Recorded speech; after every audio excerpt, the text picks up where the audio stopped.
seu essencial significado. Veja só, esse texto aí de Deuteronômio 30, que eu coloquei em tela, ainda discutindo acerca do que a gente estava falando, né, acerca do mal, e o pecado, temos o texto de Deuteronômio 30, 15 ao 20, que diz: Vês aqui hoje te tenho proposto a vida e o bem, a morte e o mal. Veja só os dois caminhos pelos quais o homem pode percorrer, né? Porquanto te ordeno hoje que ames ao Senhor teu Deus, que andes nos seus caminhos e que guardes os seus mandamentos, e os seus estatutos, e os seus juízos, para que vivas e te multipliques, e o Senhor teu Deus te abençoe na terra a qual entras a possuir. Porém, se o teu coração se desviar e não quiseres dar ouvidos, e fores seduzido para te inclinares a outros deuses e os servires, então eu vos declaro hoje: certamente perecereis, não prolongareis os dias na terra que vais passando o Jordão, para que entrando nela possuais. Os céus e a terra tomo hoje por testemunhas contra vós, de que te tenho proposto a vida e a morte, a bênção e a maldição. Escolhe, pois, a vida para que vivas, tu e tua descendência, amando ao Senhor teu Deus, dando ouvidos à sua voz, e achegando-te a Ele, pois Ele é a tua vida e o prolongamento dos teus dias, para que fiques na terra que o Senhor jurou a teus pais, a Abraão, Isaque e Jacó, que lhes havia de dar. Veja só como esse texto, primeiramente, ele apresenta a possibilidade da escolha por obediência ou desobediência. Esse texto ele é muito realista, muito realista. Ele mesmo com toda essa realização de Deus em favor do povo de Israel, no sentido de tirá-los da escravidão e levá-los para uma terra que mana leite e mel, para uma terra onde seria uma nação soberana, e uma terra que seria uma nação sacerdotal, uma nação que seria a referência de Deus para toda a terra. Mesmo assim, Deus sabe que diante deles sempre haverá as duas possibilidades. Não é por causa de todos os benefícios que Deus fez por eles, que eles agora ficarão necessariamente, obrigatoriamente, obrigadamente vinculados só à obediência. Deus sabe que diante deles está o bem e o mal, está a possibilidade de aceitação ou negativa, obediência ou desobediência. E é com essa clareza que Deus trata a coisa, coloca diante deles a obediência e a desobediência. Através da obediência virá bênção, virá manutenção da sua vida, multiplicação, fartura, virá o bem. Através da desobediência, que também é uma possibilidade, veja, ela é uma possibilidade, ela ainda não é uma existência, mas ela é possível.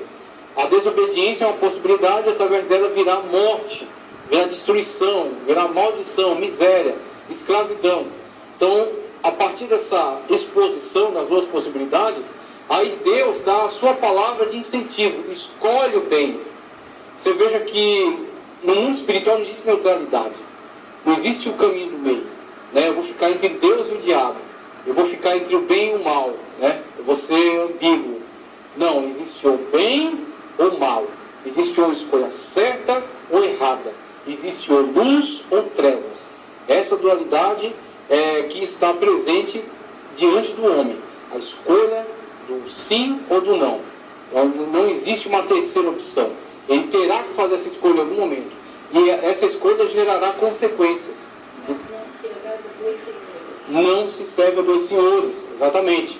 Então, uma vez que opta-se por uma escolha que contraria a Deus, necessariamente essa escolha te levará a consequências, mesmo que ela te traga alguns benefícios momentâneos, atender a um prazer sexual, atender a um determinado vício, atender a uma determinada vingança, satisfazer o seu ódio, trará prazer momentâneo. Essa escolha é ruim, ela trará um prazer momentâneo. O problema é as consequências, e as consequências terão que ser arcadas por quem tomou a decisão. Então, diante de Israel está essa escolha, e na verdade essa escolha não está só diante de Israel, essa escolha está constantemente diante de nós.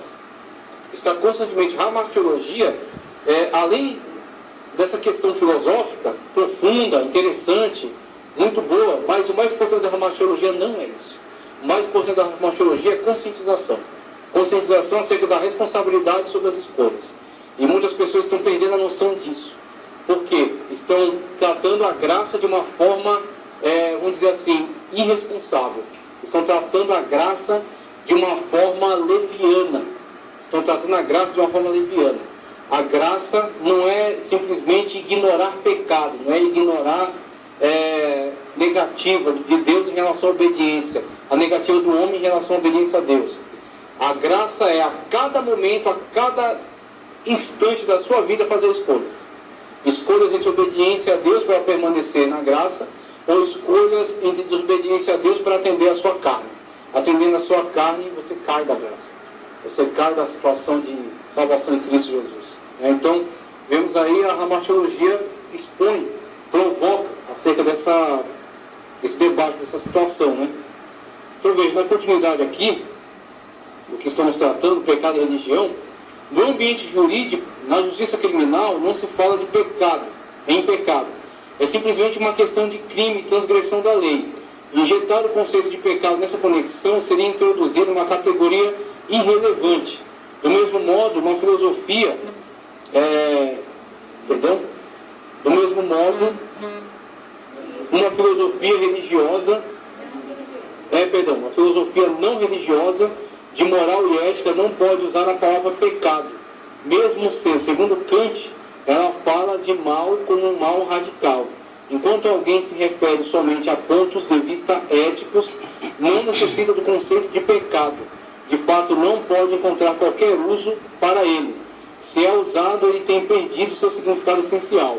No campo ético, a questão é sobre bom e mal, o certo e o errado, mas não sobre pecado.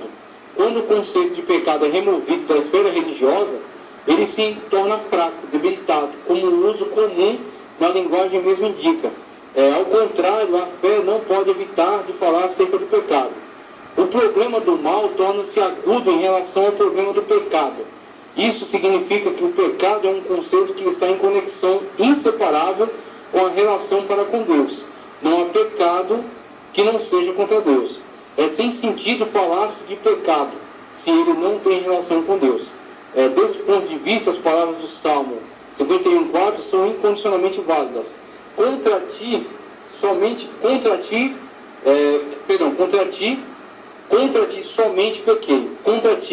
Contra ti somente pequei, como diz o salmista. Então, do que ele está tratando aqui? Conceito de pecado. Onde o conceito de pecado, ele é extremamente evidente, forte, válido, atuante, em relação a Deus. Por isso que ele fala do campo religioso. Então, a religião no sentido do conceito de Deus.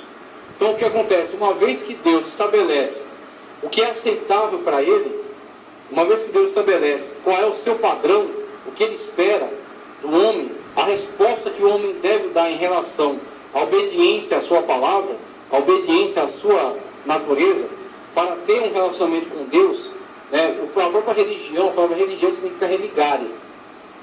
Algo que foi cortado, foi quebrado. Como religar? Como estar em conexão com Deus? Atendendo aos padrões de Deus. Uma vez que existe a necessidade de se atender aos padrões de Deus para religar, para estar em ligação com Deus, em comunhão, existe o pecado.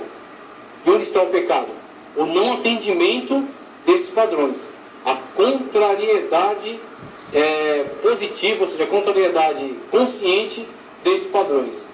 Aí Paulo fala, por exemplo, acerca da consciência em Romanos. Paulo fala que eles são indesculpáveis. Por quê? Por causa da sua consciência. Na sua consciência já está um conceito de bem e mal, que foi colocado por Deus, já a natureza do homem. E a antropologia falando acerca de imagem e semelhança. E alguns até postulam que o homem perdeu totalmente a imagem e semelhança, mas isso não é válido. Por quê? Se o homem houvesse perdido totalmente a imagem e semelhança de Deus, ele seria uma besta. Ele seria um ser irracional, bestial, completamente descontrolado.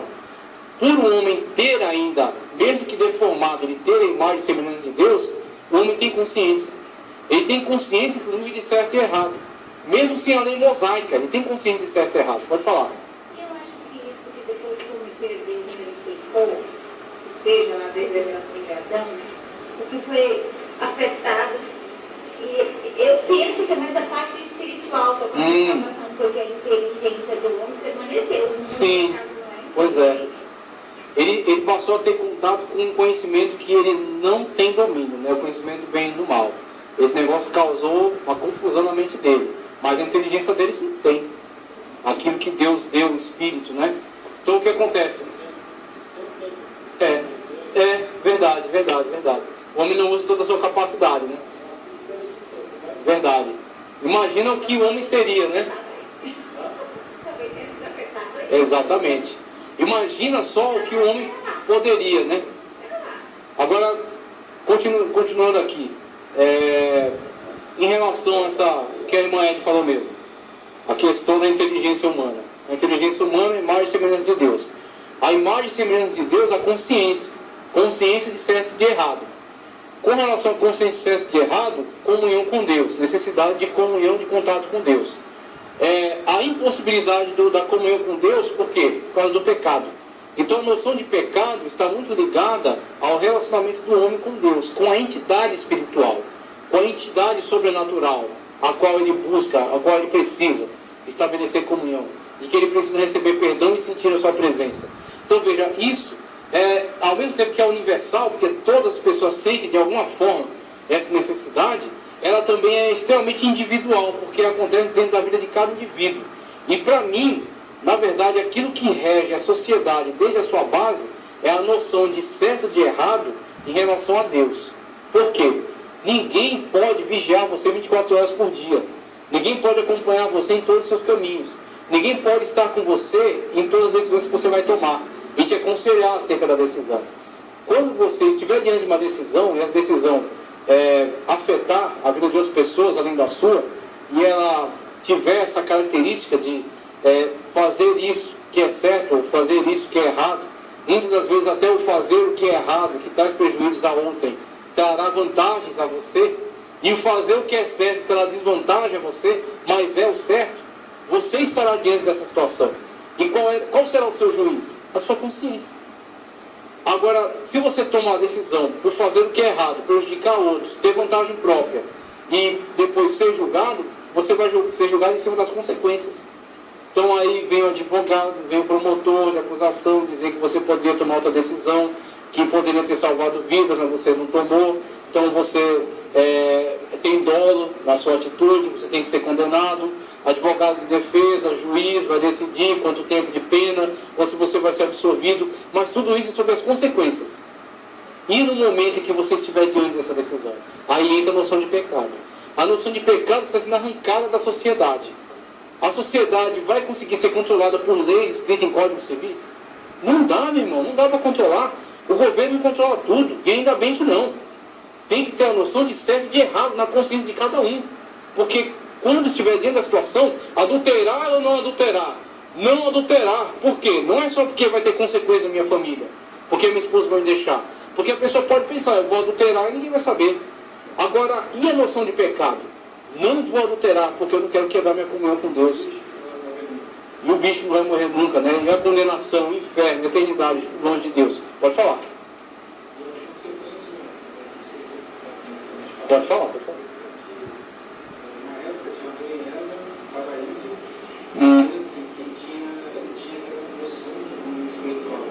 Sim. Ah, sim, verdade.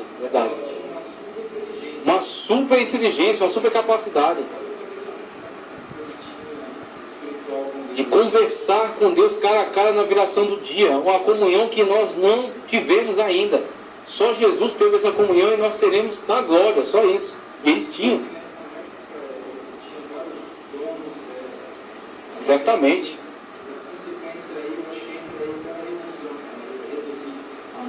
Ah, certamente. Pois é. Eu também acredito. Depois que pecou, veja as consequências. Foi querer fazer uma tanga com folhas, né? Exatamente. Natural, né? Que ele tinha naturalmente. Verdade. A gente poderia falar acerca de muitas coisas que o homem hoje não tem condição de fazer, que com certeza eram naturais para ele. Você vê a grande perda, né? Na verdade, o cristão tem que fazer a diferença muito através dos Vossa justiça tem que exceder a justiça dos fariseus. Você vê que a justiça do cristão está dentro dele. Essa questão muito... Uma sensibilidade... Pois é uma hipersensibilidade à vontade de Deus. Uma hipersensibilidade à comunhão com Deus. Que coisas que para o mundo não são nada, para o cristão já é algo que fere a presença de Deus. Fere a santidade de Deus. No caso nós, pentecostal, pecou, confessa. Sim. Já para o pentecostal, não é em se confessar, mas se tratar com Deus e parar e deixar de fazer isso. Tem necessidade para isso. Então nós, pentecostal, muitas vezes confessamos, mas muitas vezes, será que realmente a gente deixou? Aí então... Então, até você chegar a esse ponto, confessar, você tem que ver realmente, eu estou tratado. Verdade. Exatamente. Mas confessar causa um choque, causa uma coisa, e realmente você não sabe se você está tratado. Exatamente. Aí tem que haver essa... Você se expõe de uma maneira no qual, antes de confessar, você procurou deixar. Tem que haver essa decisão por parte da pessoa, exatamente, para deixar aquela prática. Pelo lado meu pentecostal, eu acho bonito essa atitude dele. Ele fala assim, o outro tem a consciência que pecado é pecado. Se é pecado, não pode. Mas eu tenho que ter consciência de que não pode pecar. Exatamente. Verdade. Agora, nós pentecostais chegamos no extremo e confessa, pegou assim, para mim, na verdade. Agora, um dos problemas desses novos movimentos é largar tudo na mão da pessoa. Então, foi tão individualizado que a pessoa ela não sente responsabilidade para com a comunidade. A igreja não é mais uma família, a igreja é uma empresa. Então, para essas igrejas, eu sei porque eu tenho um parente meu que frequenta, que ele gosta exatamente dessa característica, de que ninguém sabe da vida de ninguém. Um lugar onde ninguém sabe da vida de ninguém é um cinema, é um shopping, é uma empresa. Uma família não se preocupa com o outro. Então, por exemplo, um irmão for doente, você já quer saber. Vamos visitar, vamos ajudar. Agora, tem esse lado? Sim, é verdade, tem. Mas por outro lado tem um lado muito arriscado, que é pegar a vida das pessoas e largar na mão delas. Porque muitas vezes eles só querem o dinheiro. A vida delas é problema delas. Faça o que você quiser. Viva do jeito que você quiser. Eu vejo dois lados. Então nós, pentecostal, tem que ter essa visão. Tem. Realmente. Deixou, realmente. Esse é um processo importante. Exatamente. Se está disposto a deixar, né? Tá certo. E muitas das vezes precisa de um tratamento mais prolongado. Às vezes a pessoa tem uma coisa que ele acumulou ao longo da vida, às vezes ele não tem estrutura, ele não foi ensinado, ele não tem conceito moral transmitido pela família, ele tem às vezes uma má formação de caráter, ele precisa ser ensinado muitas coisas. Aí onde vem a disciplina, só que sabe usar a disciplina? Isso, não encontra a força. Muito. Pois é. Exatamente. Não existe. Verdade, não existe. Alguma coisa você falha. Pois é. Então você vê, a noção de pecado, ela é anterior, ela é mais interna e, ao meu ver, ela é mais importante que as outras noções que permeiam a sociedade. Por exemplo, a noção de crime. Então, se você comete um ato que atenta contra uma legislação promulgada, uma legislação em vigor, você comete um crime. Mas, às vezes, tem crime que você comete que você começa a cometer por causa de ignorância. Porque você não conhece toda a lei. Então, por exemplo, leis tributárias, né? Leis acerca de alfandegárias, legislações, às vezes, que você não domina. E você acaba infringindo a lei numa questão dessa, mas não necessariamente porque você tinha um desejo mau. Você tinha a intenção de causar um problema, causar um prejuízo. Você, muitas das vezes, infringe essa lei por causa de ignorância e não necessariamente é um pecado. Por quê? A sua intenção não é ruim. Você gostaria de estar atendendo a todos os preceitos da lei, estar de acordo com a lei em todos os aspectos. Mas você infringe alguma lei por causa de ignorância. Não conscientemente, inocentemente. Agora, pecado, muitas das vezes você pode estar andando conforme todos os preceitos da lei humana. Aí você, inclusive no próprio direito, você tem algo. Às vezes algo é legal, mas não é moral. Né? Então, muitas das vezes a pessoa até tem a legalidade a seu favor. Mas Será que aquilo que ela vai fazer é moral? Será que ela vai fazer aquilo e vai continuar bem com a sua consciência? Mesmo a lei autorizando, mesmo a lei não punindo, né? E aí temos aí a questão de consciência sendo mais importante, mais profunda, e ela regendo a sociedade a partir de dentro do indivíduo, não externamente, não com código de leis e com tribunais e com, né, questões externas, mas dentro de cada um, dentro da mente de cada um. E aí onde entra a importância do homem, comunhão com Deus e com a noção de pecado, acima até da noção de criminalidade, noção de pecado, uma vez que ele não quer cometer este pecado. Ele não querendo cometer esse pecado, ele está automaticamente também querendo fugir da infração da lei. Claro, em situações em que existem leis iníquas. Por exemplo, países comunistas que proíbem pregar o evangelho. Isso é uma lei iníqua. Você não é obrigado a ela. Então, você infringir aquela lei não tem nada a ver com o pecado. Porque Deus está acima. Então, cumprir a vontade de Deus, como Pedro falou no Sinédrio. Importa obedecer mais a Deus do que aos homens. Porque naquela situação as autoridades estavam atentando contra a obra de Deus. Estavam se voltando contra a obra de Deus. Então atender às autoridades naquela situação seria pecar. Não atender às autoridades seria obedecer a Deus. Porque as autoridades se voltaram contra Deus. A noção de pecado é mais importante que a noção de crime.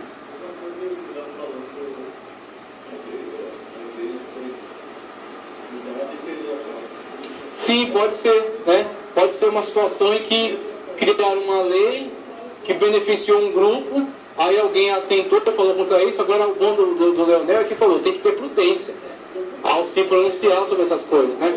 Mas às vezes ela foi condenada não porque foi imoral, mas porque foi vítima. Falava, verdade. Também falava, e pagou o preço. Verdade. Às vezes a igreja vai ter que pagar o preço e pronto.